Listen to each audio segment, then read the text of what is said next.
It feels like we live in a different world to a few months ago. When we have conversations, people can say things that they wouldn't usually say. It feels like an entire paradigm has shifted. But that is not as important. It's about questions, though.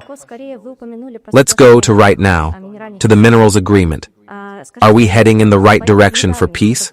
And can you tell more about your recent interactions with President Putin? Is he happy with the progress that is happening? Also, a few comments. I'm pretty sure you've spoken with President Putin, that he had regarding his recent call with President Donald Trump as well. How was that call? And should we be optimistic based on these developments?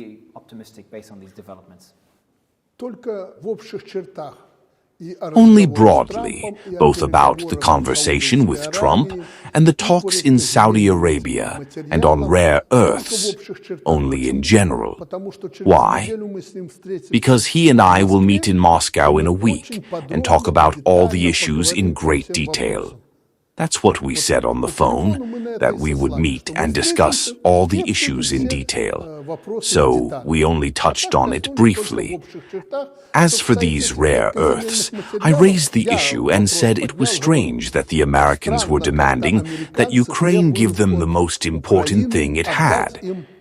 It is not just rare earths, but also natural gas, oil, logistics, ports. It's a complex issue.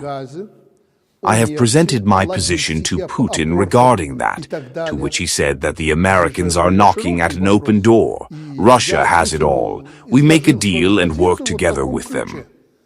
And then he stated it publicly. So this is regarding the rare earths. As for the agreements on Ukraine, he reiterated, I know his position, that they are up for it. They are ready to sit at the negotiating table to negotiate on Ukraine. If it concerns Ukraine, then with the Ukrainians. He went on to say that Ukrainians and Zelensky are offended that they were not called to Saudi Arabia. But why call them if the issues discussed concerned only Russian and U.S.?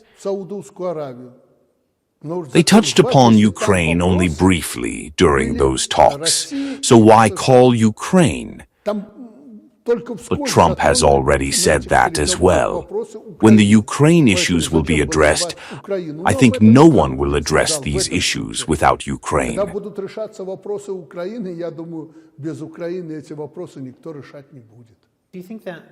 Do you think that increasing the incentives that the U.S. has in Ukraine with this deal, could that be seen as a threat?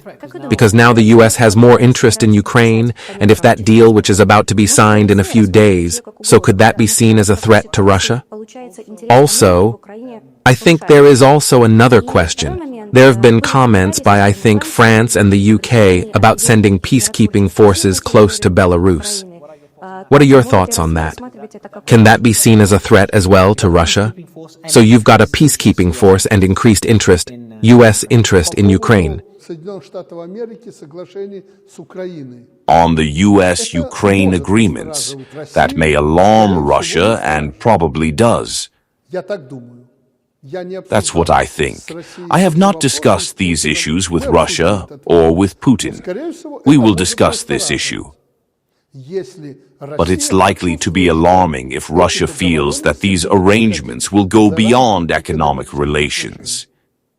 If it's purely economic and not related to the defense industry, weapons, armed forces, why not?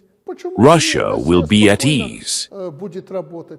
Yes, it's annoying that a powerful state like the U.S. will develop minerals just outside your window, establish its own enterprises, and so on and so forth. It's probably very annoying. It could have been you, but someone else was doing it. But Russia will get over it. Russia is huge, and it has enough of these goods. As for sending peacekeeping forces there, Russia will never agree to that. At least, this is Russia's position today. Moreover, the leadership of the European Union, primarily Germany and France, are taking a very aggressive stance at the moment. I don't know whether Trump has managed in his talks with Macron and with Starmer to push them towards peace and peace talks.